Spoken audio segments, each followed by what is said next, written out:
There is no job in London, is there? My voice was barely a whisper as I stared at the email on my laptop screen.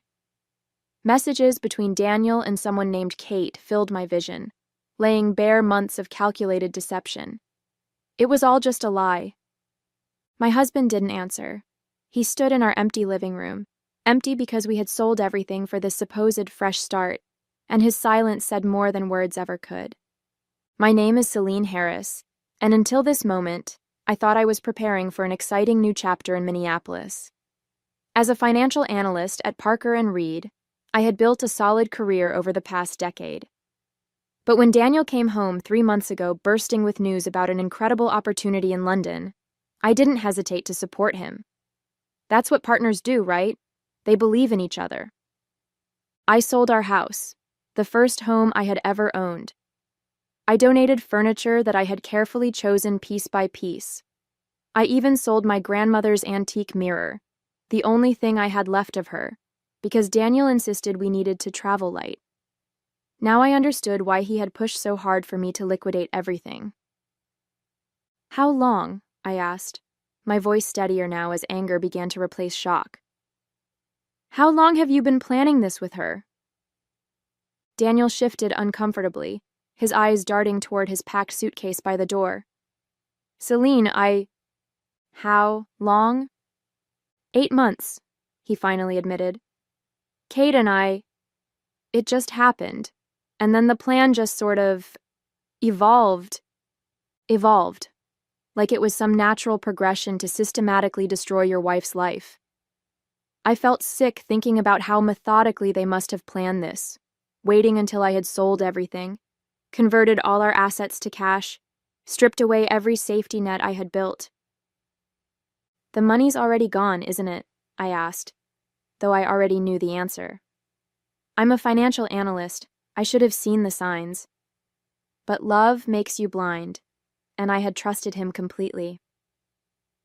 You'll land on your feet, Daniel said, reaching for his suitcase. You always do.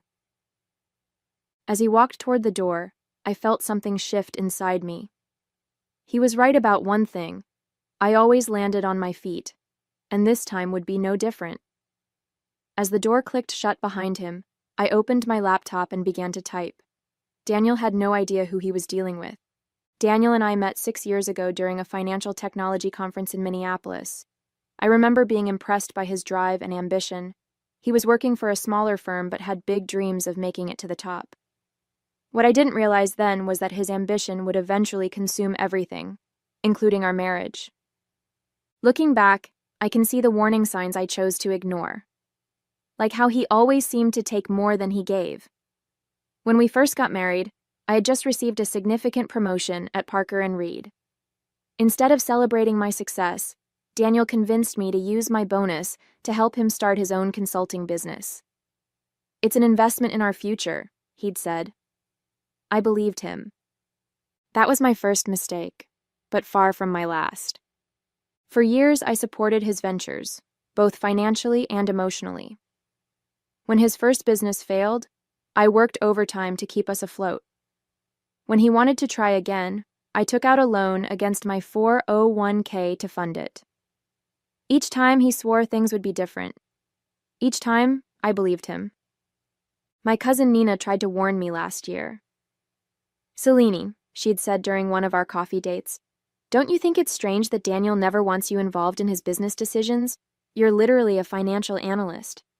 I defended him, of course. He doesn't want to burden me, I'd replied. Besides, he's my husband. I trust him. Trust. What a foolish word that seems now. The signs were all there. The late-night phone calls he'd take in the garage. The sudden business trips that he could never quite explain. The way he started encouraging me to sell my assets months ago, claiming we needed to simplify our lives. I had nearly $400,000 in equity from the house sale, plus another $200,000 from my retirement accounts and investments. All of it converted to cash, just like he suggested, to make the international move easier. All of it now gone, transferred to accounts I couldn't trace. The irony doesn't escape me. I spend my days analyzing financial patterns for multi-million-dollar corporations, identifying inconsistencies and preventing fraud. Yet I couldn't, or wouldn't, see what was happening in my own home.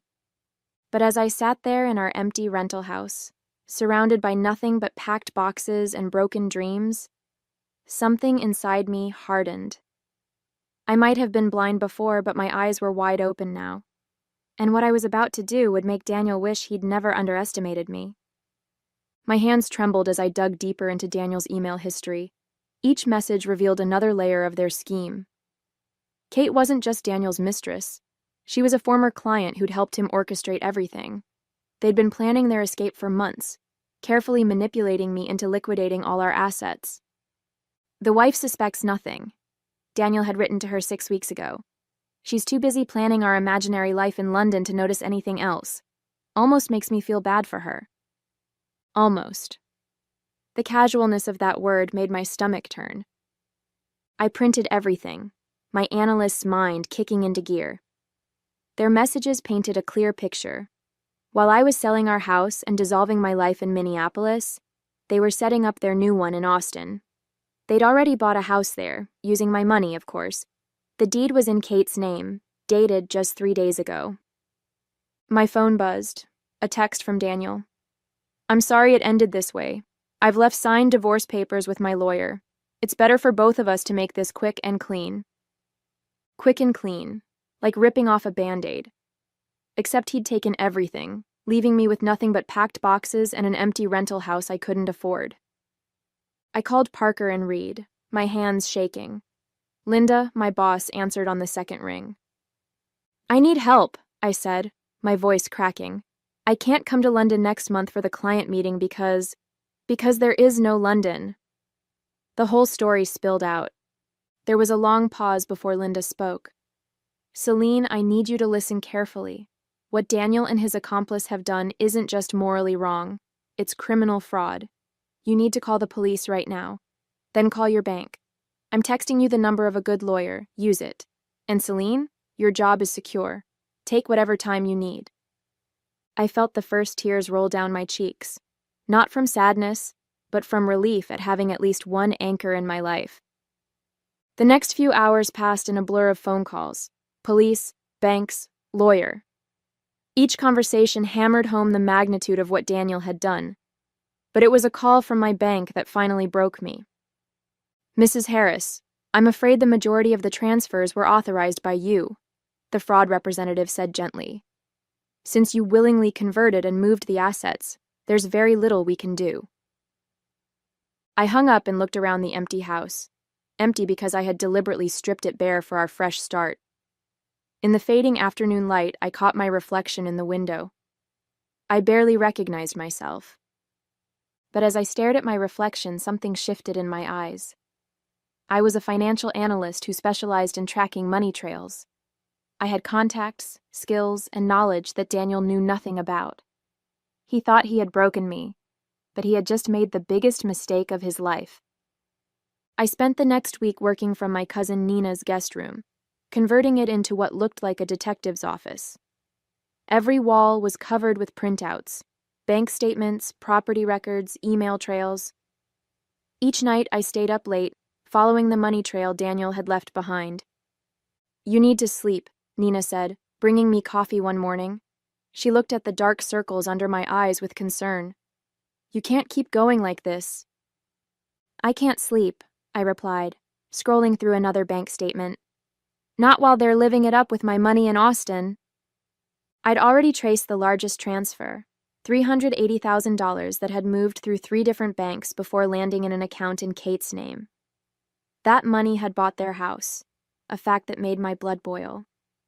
They were probably decorating it right now with expensive furniture while I slept on an air mattress. My lawyer, Sarah Mitchell, called with an update that made everything worse. "The police are treating it as a civil matter," she explained.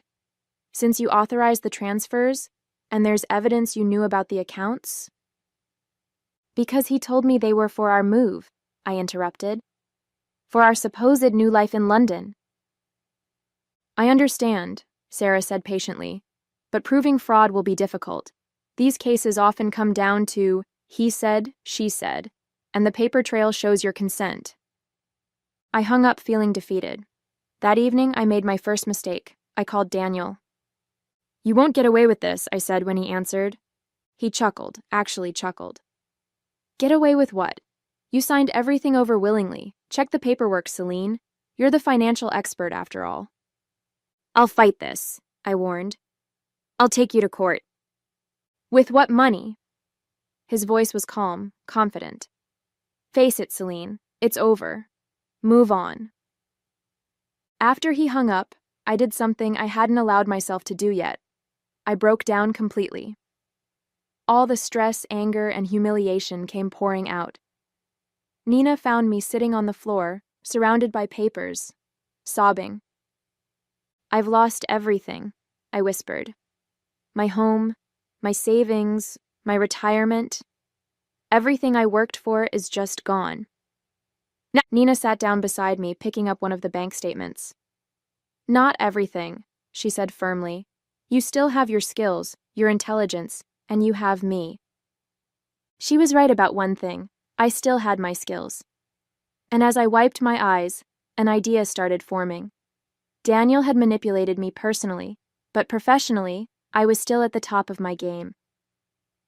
At Parker & Reed, I had access to sophisticated financial tracking tools, ones that could follow money trails far more effectively than personal bank searches. I called Linda the next morning. "I need to take some vacation days," I said, "and I need a favor." Linda listened as I explained my plan. When I finished, there was a long pause. "You understand what you're asking?" she said finally. "Using company resources for personal matters is against policy." "I know," I replied quietly. "But I also know how many times my work has saved the company millions. I've never asked for anything in return. Until now." Another pause. "You have 2 weeks of vacation time," she said finally. "What you do with that time is your business. Just be careful, Celine, and don't do anything illegal." I hung up feeling energized for the first time in days. Daniel thought he had won, thought he had broken me, but he was about to learn a hard lesson. Never underestimate a woman who knows how to follow the money. Using Parker & Reed's financial tracking software after hours felt strange, but I pushed aside my guilt. This wasn't just about money anymore. It was about justice.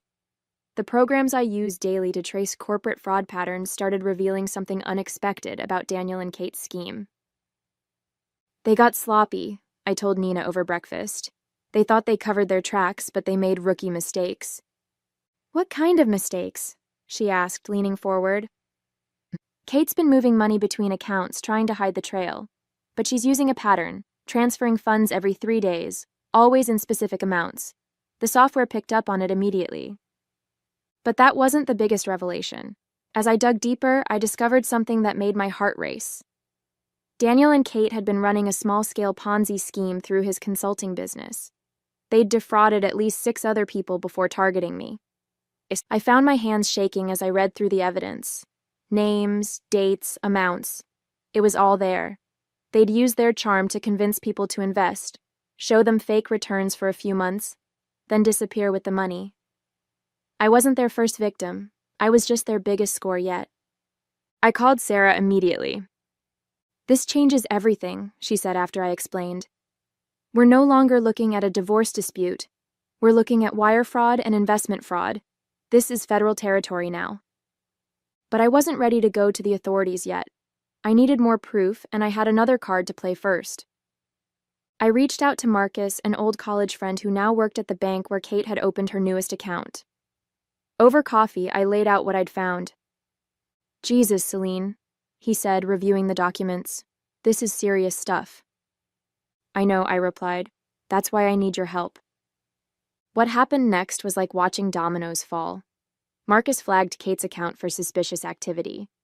This triggered an automatic freeze right when they were closing on another investment property. The timing couldn't have been better.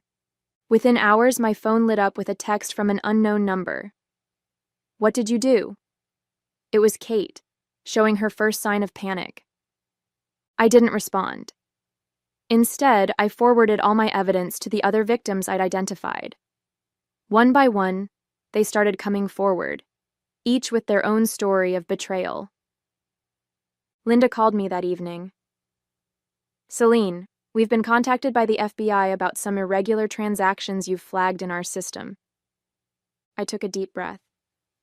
"I can explain everything." "No need," she interrupted. "I've already told them you had my authorization to use the software. They want to meet with you tomorrow." That night, I sat in Nina's guest room staring at my laptop screen. I had access to one more nuclear option, an option I'd been saving. Daniel had made one critical mistake. He'd used the same password for everything since college, including his email. With a few keystrokes, I logged into his account. There it was.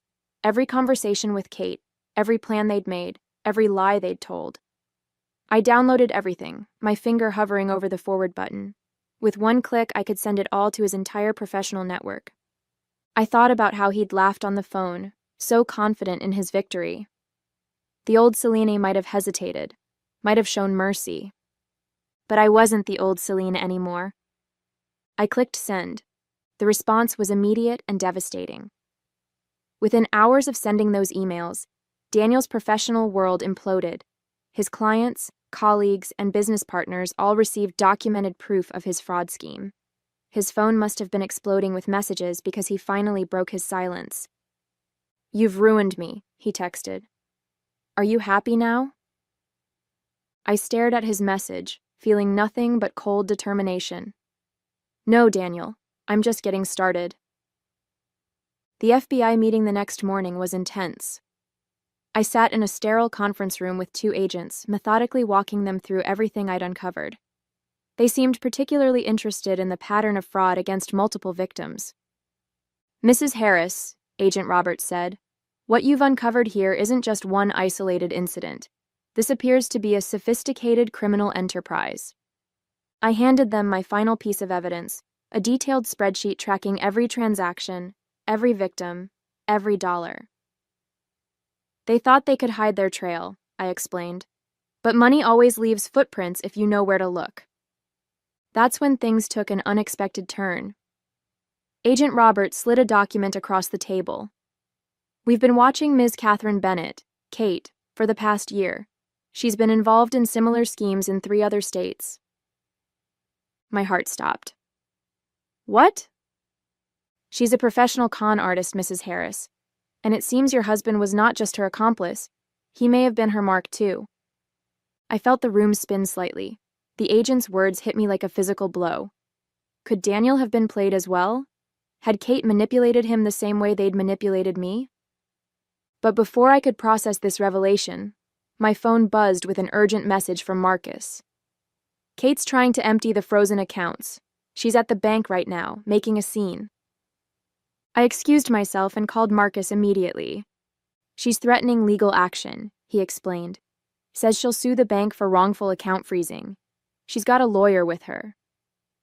"Don't release anything," I insisted. "The FBI is involved now." "There's more," Marcus added, his voice tense. "She's claiming the money was a legitimate business investment. She's got documentation with your signature on it." My blood ran cold. I remembered signing a stack of papers Daniel had given me, supposedly for our London move. "Those signatures were obtained under false pretenses," I argued. "That may be true, but it complicates things legally." I rushed back into the conference room where the FBI agents were preparing to leave. "Kate's at Meridian Bank right now," I blurted out. "She's trying to access the accounts." They exchanged glances. "Mrs. Harris," Agent Roberts said carefully, "we need you to understand something. If you've taken any actions that could be considered illegal—" "Everything I did was legal," I interrupted. "I just followed the money. That's my job." But as they hurried out, I felt a knot forming in my stomach. Had I gone too far? Had my desire for revenge made me sloppy? I pulled out my phone and called Sarah, my lawyer. As it rang, I saw another text from Daniel. "You have no idea what you've started. Kate isn't who you think she is. We're both in danger now." For the first time since this began, I felt a flicker of fear. What had I actually stumbled into? I need to speak with Daniel. I made this decision after a sleepless night of weighing my options. If Kate was really who the FBI claimed, I needed to understand the full scope of what we were dealing with. Nina thought I was crazy to even consider it. "He'll just manipulate you again," she warned. But I wasn't the same naive woman who had trusted him blindly. I arranged to meet Daniel at a coffee shop near Nina's house, making sure it was public and well-populated. When he walked in, I barely recognized him. Gone was his usual confident demeanor. He looked haunted, nervous. "Kate's gone," he said without preamble, sliding into the seat across from me. "She cleared out everything she could access before the accounts were frozen. Even the house has been sold." "How does it feel?" I asked coldly. "Being the one who's left with nothing?" His hands trembled as he placed a USB drive on the table. "I kept records of everything. Every transaction, every conversation, every scheme she planned. I thought I could use it as insurance. But she's always been 10 steps ahead." I stared at the drive, then at my broken husband. In that moment, I made my final move.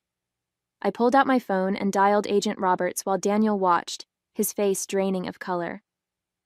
"I have everything you need," I said into the phone, "and a witness ready to testify." Daniel's shoulders slumped in defeat as I hung up. He knew it was over. Kate might have escaped with some money, but she'd lost her partner and her cover. As for Daniel, he was about to learn that betrayal comes with consequences, one way or another. The aftermath unfolded faster than I expected. With Daniel's testimony and the evidence I'd gathered, the FBI tracked Kate to Miami, where they arrested her attempting to board a flight to the Cayman Islands. She had accounts scattered across 5 states and victims going back 6 years. Daniel, in exchange for his cooperation, received a lighter sentence, 5 years instead of 15. I attended their sentencing hearings, sitting quietly in the back of the courtroom. As I watched them both being led away in handcuffs, I felt no joy, no sadness, just a profound sense of closure. "The funds will be recovered and distributed among the victims," Agent Roberts told me afterward. "It'll take time, but you should get most of your money back." But I had already moved on. Parker and Reed had promoted me to head of their new fraud detection unit, inspired by how I'd uncovered Kate's scheme. I bought a small house in a quiet neighborhood. Nothing fancy, but it was mine, truly mine this time. Nina helped me move in, arranging furniture and hanging pictures on a sunny Saturday afternoon. "You know what's funny?" I said, unpacking a box of books. "Daniel always said I was too trusting, too naive. Turns out I just trusted the wrong people." "And now?" Nina asked. I smiled, thinking of my new team at work, the other victims I'd helped, the life I'd rebuilt from scratch. Now I trust myself. And that's enough. Later that evening, standing in my new kitchen, I raised a glass to my reflection in the window. The woman looking back at me was stronger, wiser, and finally, completely free.